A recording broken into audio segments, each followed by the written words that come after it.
Jack Burns, and this is an ERA fundraising dinner go. I know, $100 a plate is a lot to spend for a dinner.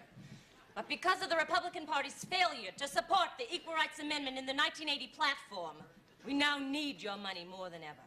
Time is running out for the Equal Rights Amendment. We need your help desperately. Yes. And now, it gives me great pleasure to present our next speaker. Probably the movement's leading ambassador, Ms. Gloria Steinem.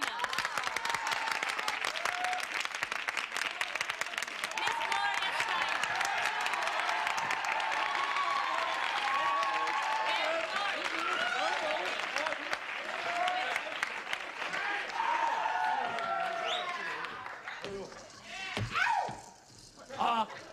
I'm sorry I'm late. Who are you? Solly Mullins. Where's Gloria Steinem? Oh, she couldn't make it tonight. She's got really bad cramps. The agency sent me to fill in for her. Agency?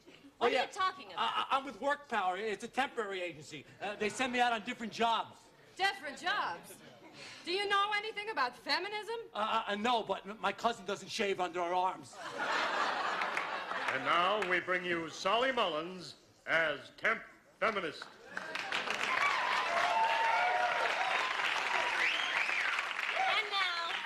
And now filling in for Gloria Steinem, Mr. Solly Mullins.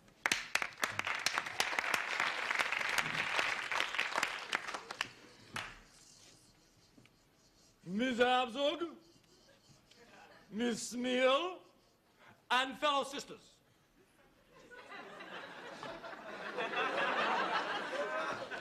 First of all, let me make it perfectly clear that feminism is nothing new to me. I've always treated women as equals. Why, last year, I got a woman pregnant. But I let her assert her independence. I told her she could do whatever she wanted to do about it, and not to bother me.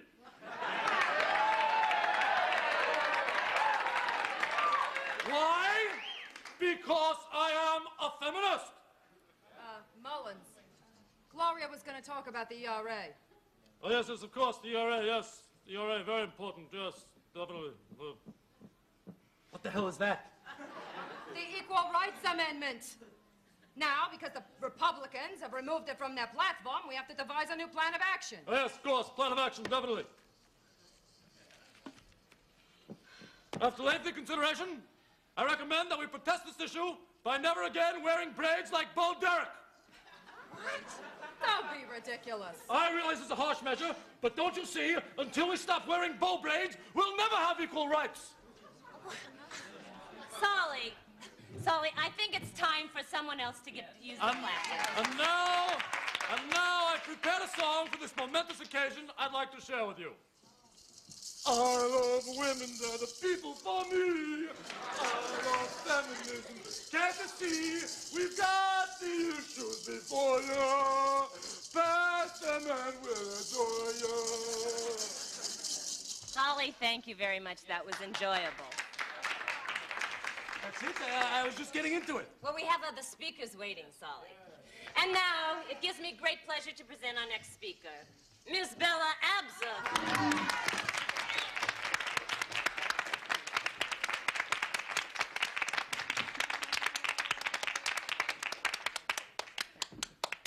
Thank you. Go ahead. In this, the decade of the woman, we must strive as women to reach the goals that we have set for ourselves as women. And until then, we must strive with renewed Who eats hens? Could you be a doll and cut my hen for me? I'm not very good with utensils. Mullins, I'm trying to give a speech here. Oh, I beg your pardon, Your Majesty, Ms. Abzug. I didn't know it was you, Your Majesty, Ms. Abzug. I hope I didn't offend you, Your Majesty, Ms. Abzug. As I was saying, we must encourage men to accept responsibility in birth control. I've never used a contraceptive. I had the opportunity once, but I couldn't get the package open in time.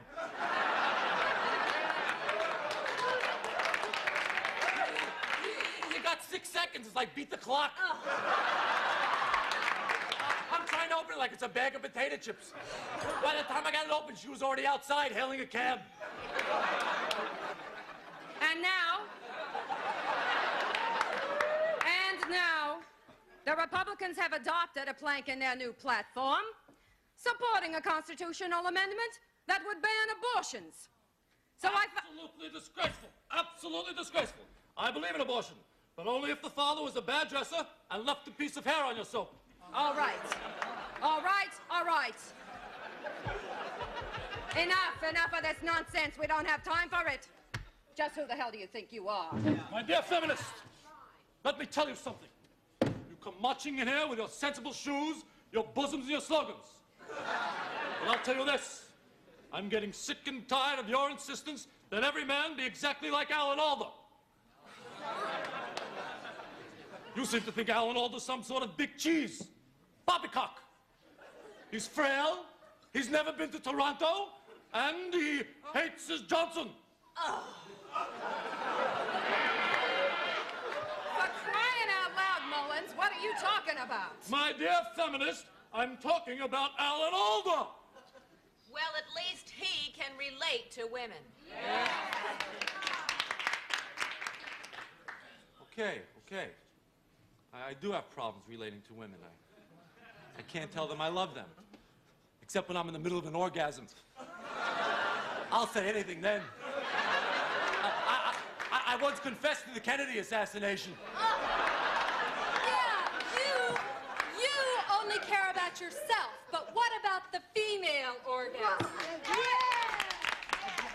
Come on, what are you kidding? It's impossible to satisfy a woman. You want us to keep going until we have a heart attack.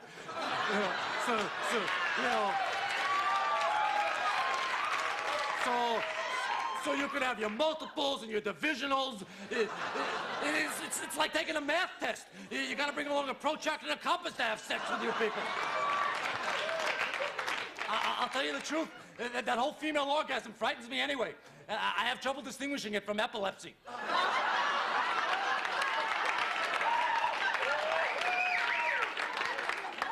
know something? I feel very sorry for you. Really? Yes. Does that mean you'll have sex with me? Certainly not. Oh, please, I beg you, please, I'll be your best friend. I said no. Okay, good. You think I care to spend an evening with a renowned lesbian? Oh, sisters, please. So this is the third second. What can you do? I'll tell you something. I was going to take you all this off from there. I'm going to take you because of that. After you, let's do the little in the summer.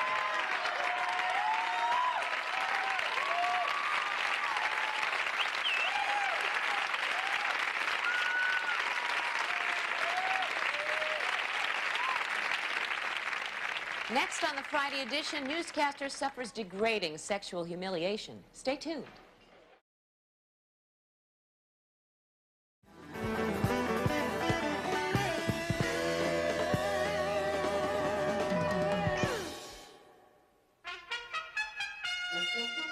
This is the Friday edition with your correspondent, Melanie Chardoff.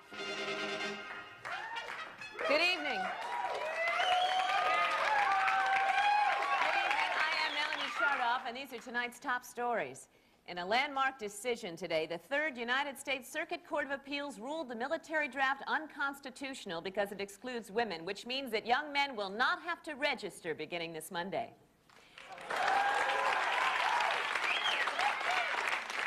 And in a related decision, the Court of Appeals also declared the Republican Party platform unconstitutional because it excludes women.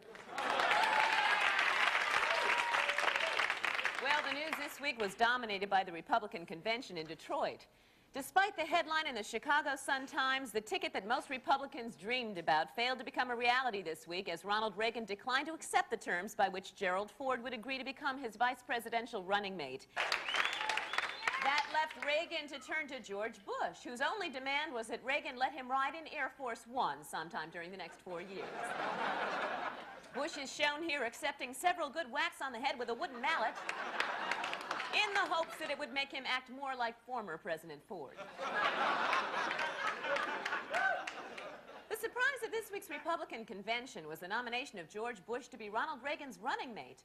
Although Bush was not a favorite for the second spot when the convention began, he apparently won Reagan's favor by having affairs with all 862 female Reagan delegates during the first 2 days of the convention.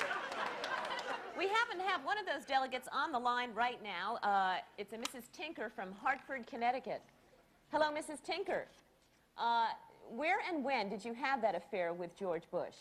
It was near the Indiana delegation while the vote on the platform is taking place. Well, Mrs. Tinkle, I guess what all of us want to know, since we're talking about a man who may be a heartbeat away from the presidency, how was he? Well, it took a long time to get him turned on. But, well, once he got going, he was great. Thank you, Mrs. Tinkle. Well, is Mrs. Tinkle merely an isolated example, or is she the tip of the George Bush iceberg? That's what we would like to know. So if you have slept with George Bush, please send us a postcard to Yes, I Did It with George Bush. Care of Fridays, Post Office, Box 77, Hollywood, California, 90027. Don't delay, mail today. In other news, the government announced today that it has lost interest in making the world a better place to live. Too much aggravation was cited as the prime factor in the decision. More news right after this.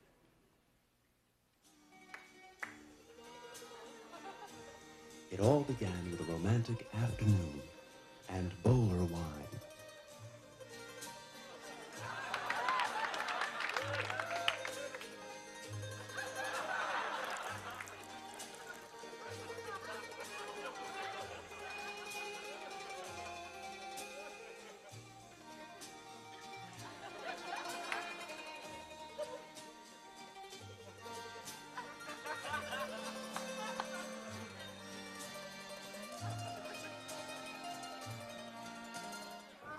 So, I'm standing there, you know, with all these people making out and everything, and the car won't start. I've got these jumper cables and everything, and I'm saying, hey, somebody give us a jump.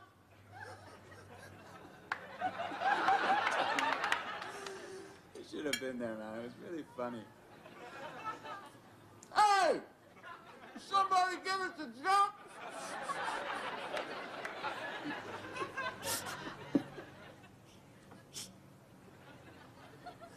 So you want to go on my boat? Bowler, the wine that says looks aren't everything.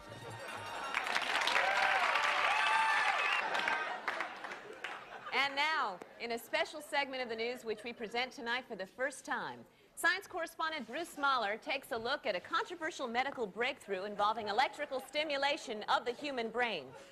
Welcome to the Friday edition, Bruce.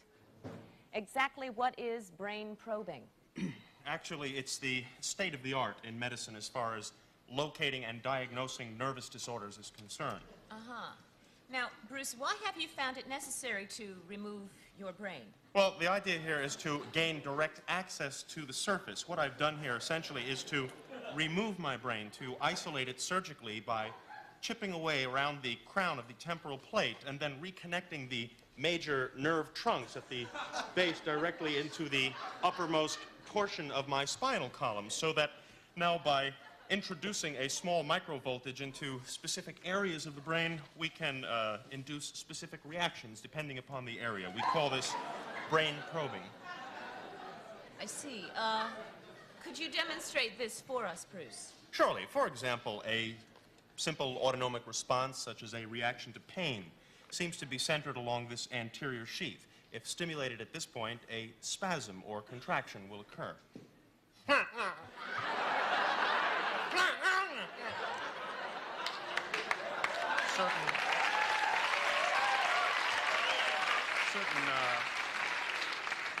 Certain involuntary responses, such as heartbeat and regulation of breathing, are located on this fifth dorsal pons. That's the large ganglia here. If we put a small charge in here, the salivary response will occur. Salivation. That's very interesting, Bruce. Could you demonstrate that for us, too?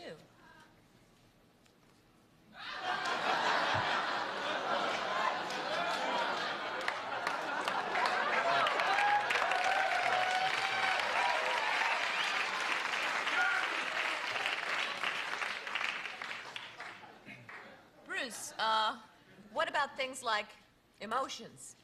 Well, emotional and sexual responses lie deeper down in the cortex of the medulla. If I implant a tiny sensor in the medulla,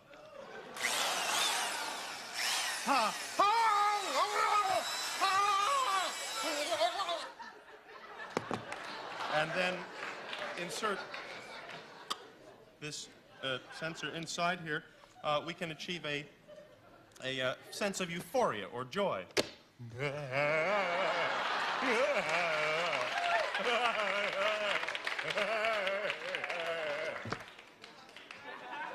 If I simply reduce this charge in half and apply it directly into the apex of the nerve trunk, we can create a strong sexual motor response.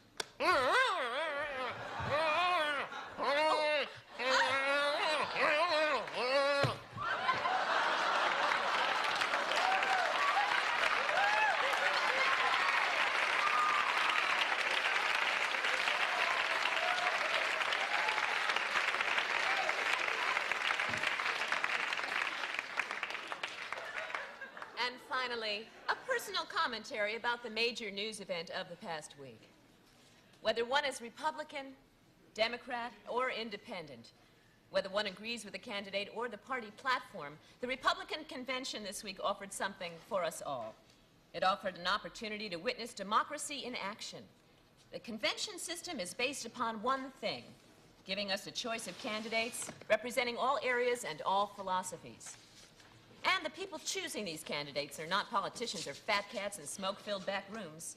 They're ordinary citizens. People just like you and me. Just like our friends. And our neighbors.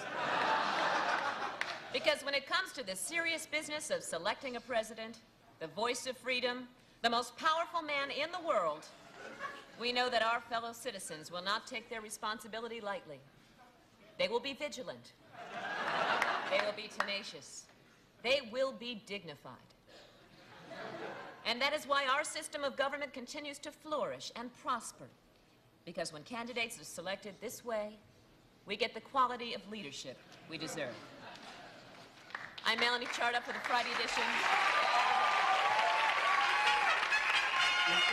This has been the Friday edition with your correspondent, Melanie Charda.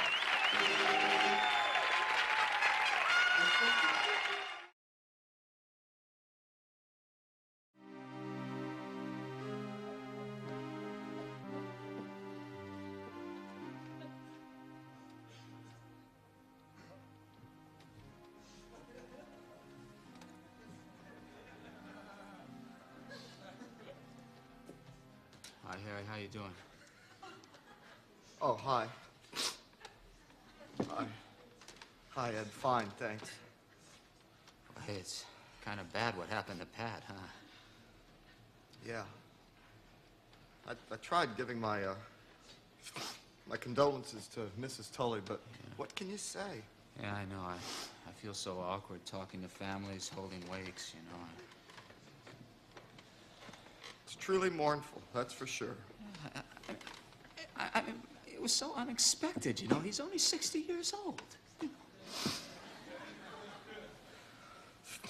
Oh, I hear his daughter's taking it pretty well, so it's not too bad. Looks real natural, doesn't he? Yeah. Except for that look of horror on his face. Say, how did he die, anyway? It was a coronary. Right on the third tee. But I'm telling you, there was no excuse for it. He rented a golf cart. There's no reason to be overly exerted. Hey, didn't Grandma Tully die just that way? Yeah.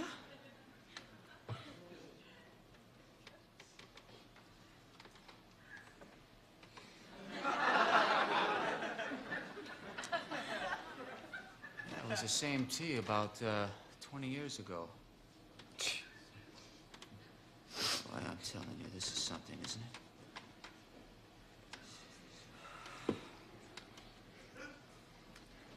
What can you do?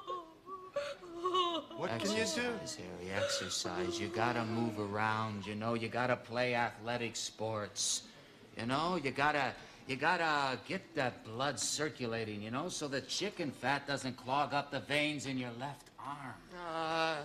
I tried jogging once. I gave it up. Oh, you know, do what you want, you know. Do what you want, Harry. But, I mean, you know, it's gonna be your funeral. And soon enough, you know, you're not gonna be able to pass the pencil test. The pencil test? Yes.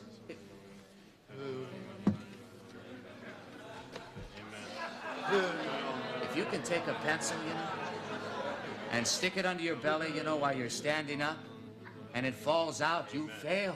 You might as well pass the buck right there, buddy. I don't know. They'll probably get around the block and drop dead, you know? Oh, no, nonsense. Come on, Harry. Look, you gotta limber up first, you see?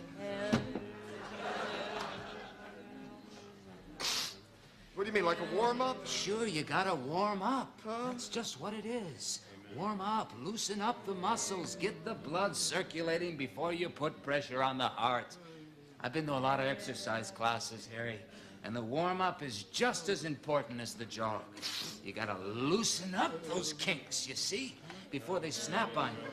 Look, do this.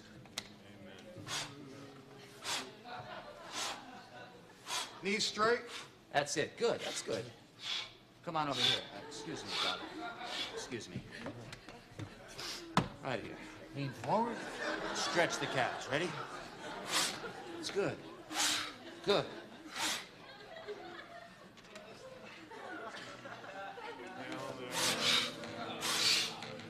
How many of these?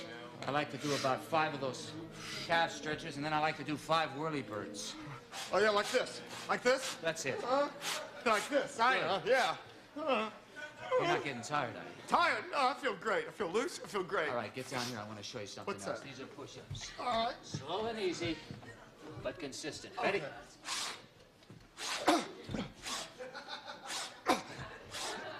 How often? Every day, Harry, at least 15. That's all right. Get up now. It's good. It's good. Come on over here, Harry. No, stay down. Get back down. These are sit-ups. They're really good for the stomach. Sit-ups. Put yourself back. Ready? And 1, 2, 3, 4, 5, 6, 7, go. 8, 9, 10. Good.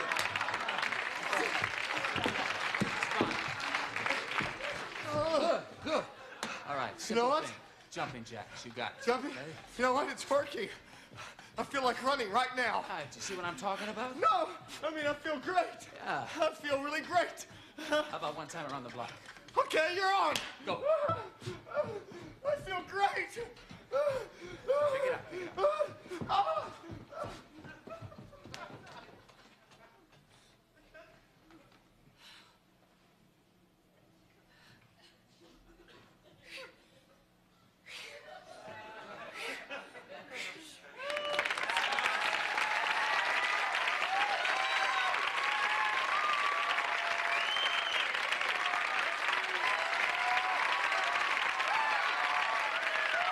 And now, here is Jimmy!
You Mama, land of mystery. You Mama, land of enchantment. You Mama, land where the cootie lies.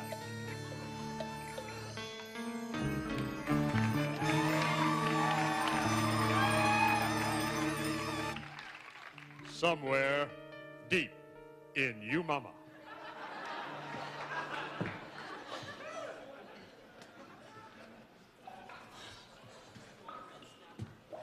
Hey, Steve, where the heck are we anyway? I haven't got the slightest idea, Todd. Hey, Janet, you know where the heck we are? Not a hint, Todd. Why don't you ask him? Yeah, good idea. Hey, Rory, where are we? You Mama.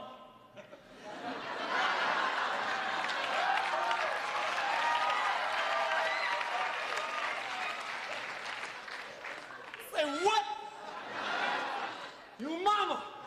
Yo Mama, sucker.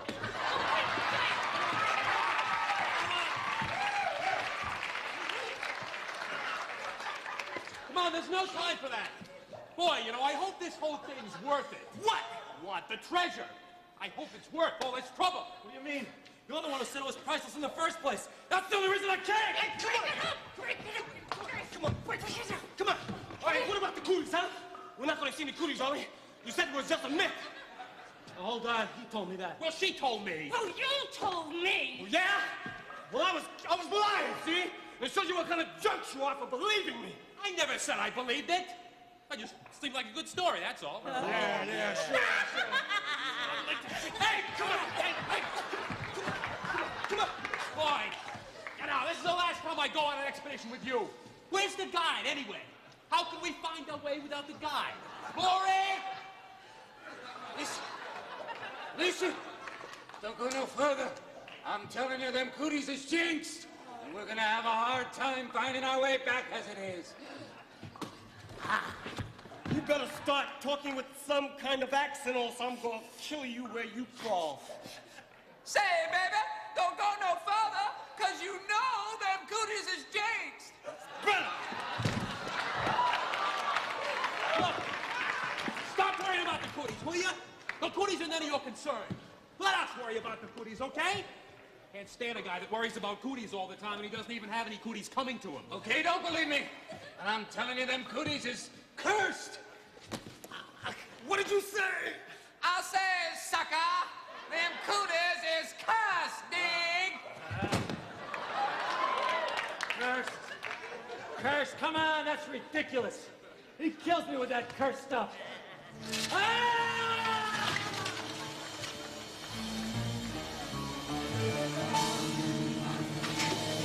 Look! That's it. The tomb! We found the tomb! It's amazing. Incredible! Everything we've ever dreamed of! And more! All the riches in the world. Enough to buy everything you've ever wanted!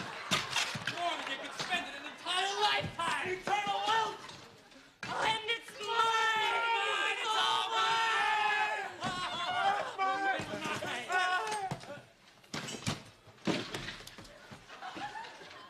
All right, hold it. All right? Okay. You don't trust him? You don't trust me? And I don't trust you. You don't trust me. Nope, me either. Well, I don't trust you. Oh, great. Do you trust him? No way. Thanks a lot. Well, I never trusted you. Hey, ditto, pal. Well, no one trusts you. Oh, I trusted you once. Yes. But that was a long time ago. So let me get this straight. We don't trust each other. Right. That suits me fine. Well, I'm glad you're happy. Look!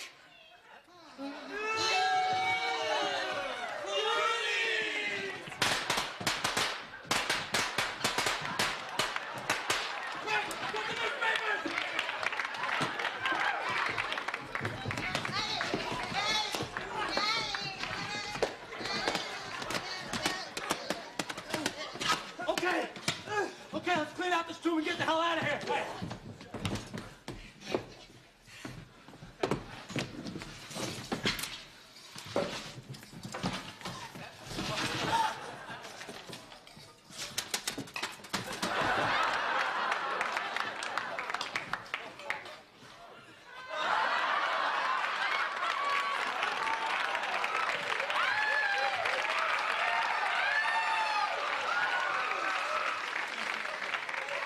you find anything?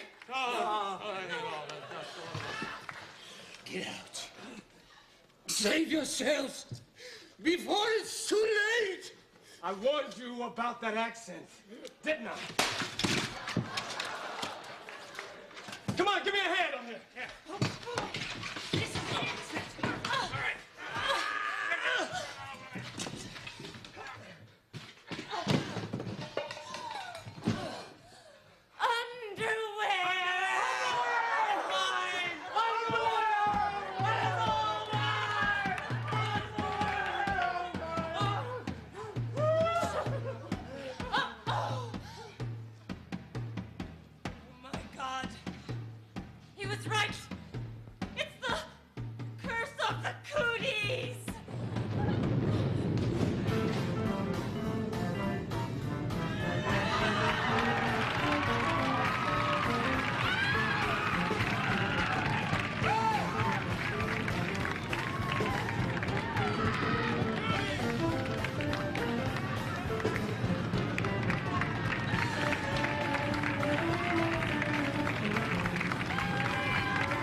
Hey, I guess if anyone is happy about today's court decision in Philadelphia regarding the registration of the draft, it's probably our own filmmaker, 20-year-old Thomas Kramer, which means he'll be around to make more films for us next season. Here's one of them right now.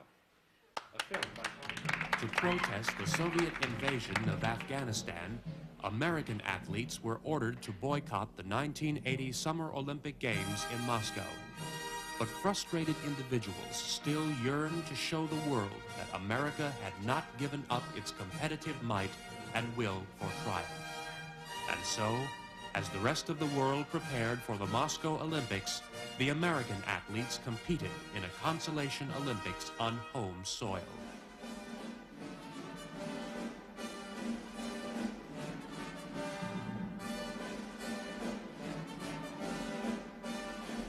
Filmed highlights of the Summer Lawn Games.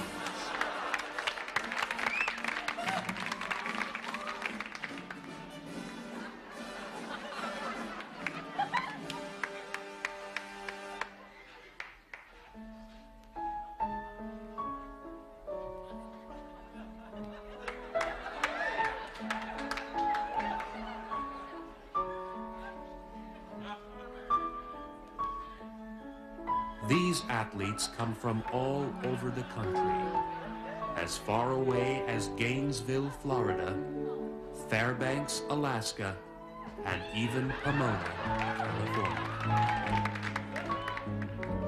But they all have one thing in common: to culminate their life's dedication to athletics with a simple gold medal.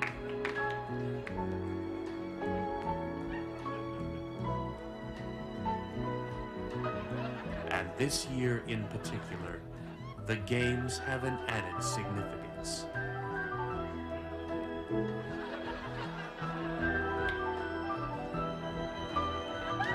They are a symbol to the rest of the world that America still maintains a fierce competitiveness and an unrelentless passion for triumph. As a high hurdler once said, after getting a silver medal in the shuffleboard, I have tasted victory, and I crave it again in the wiffle ball. I trained 10 long years for the decathlon, but it finally paid off. Today, I made it to the finals of tetherball. When I saw that rope wrap all the way around that pole, I cried. I felt like a winner.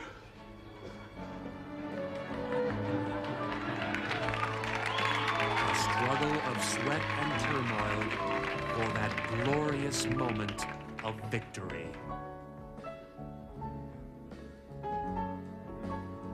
We witness an athlete's dream become a reality, not for himself, but for all of America.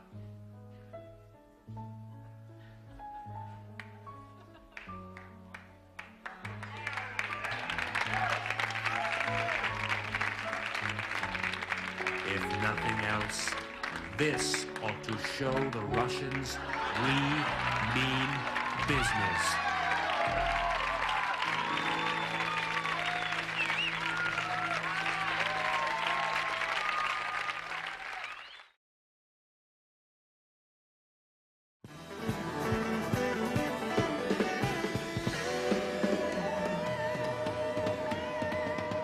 Once again, here is Judy!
She's such a gossip, isn't she? Oh, shut up!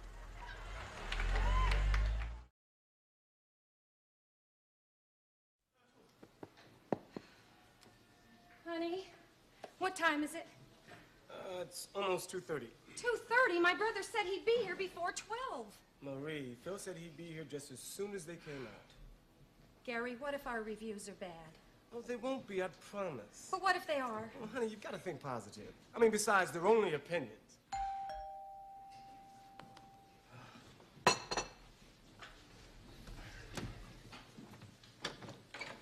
Well, here they are. This is the Times, this is the Dispatch. I've got the Herald. Oh, the suspense is killing me. All right, here goes. A new family moved into our community last night amidst rumors that they would be different. Well, the Hillburns, natives of Waukegan, Illinois, certainly fit the bill. Well, so far, so good. But different doesn't always connote good, particularly in this case. Well, Gary Hilburn, 32-year-old bank teller, appears pleasant enough, but he is thoroughly unconvincing in his role as father and breadwinner, leaving neighbors unfulfilled, unsympathetic, and uninterested. Oh, honey, I'm sorry. Hey, wait, let's see what the Herald has to say.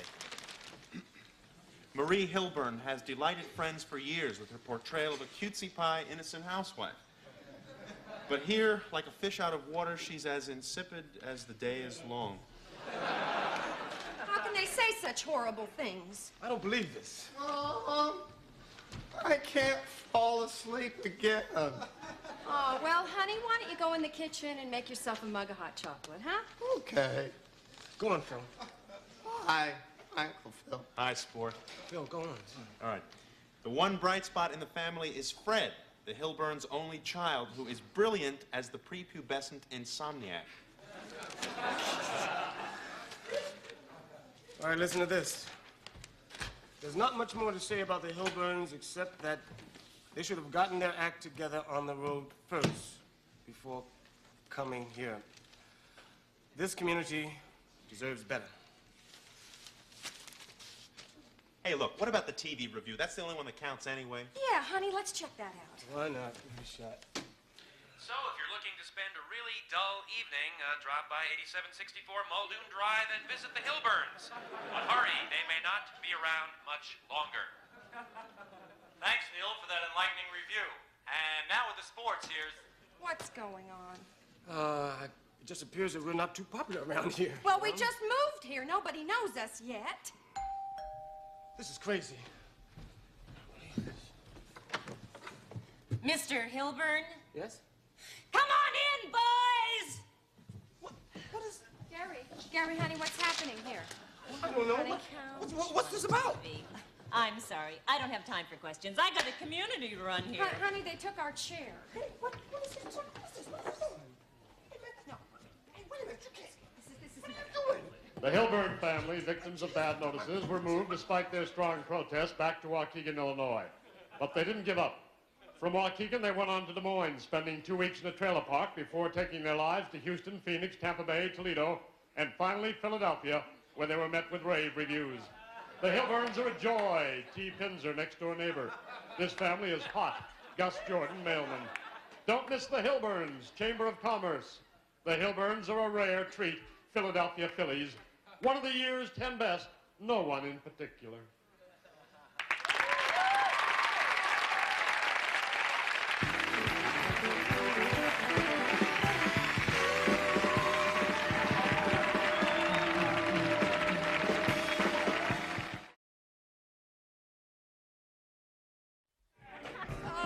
I'm Melanie Chardoff, and on behalf of the rest of the cast, I want to thank you all for being with us, and I'd also like to thank our special guest, Journey.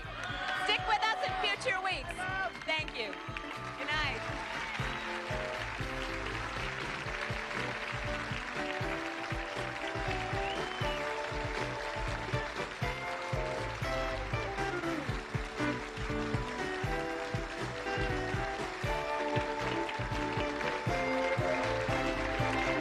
This is Melanie Chardoff. Join us next week on Fridays with special guest star Al Jarreau.